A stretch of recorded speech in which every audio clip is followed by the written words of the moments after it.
या मुंबईमध्ये, नवी मुंबईमध्ये असलेला माणूस हा कष्टकरी आहे, मेहनती आहे.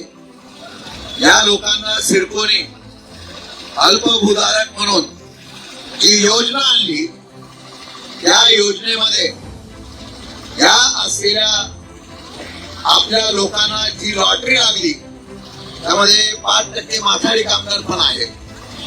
या सर्व मंडळींना 81 लाख ते 50 लाखापर्यंत घर मिळण्याच्या बाबतीमध्ये योजना आखलेली आहे. त्याचा विरोध करण्यासाठी विधान परिषदेमध्ये आपण आवाज उठवल्यानंतर यावर दर कमी करण्याचं आश्वासन दिलं होतं. त्याची जाणीव करून देण्यासाठी गरिबांची घरं कमी दरामध्ये मिळावी यासाठी हा मोर्चा आहे.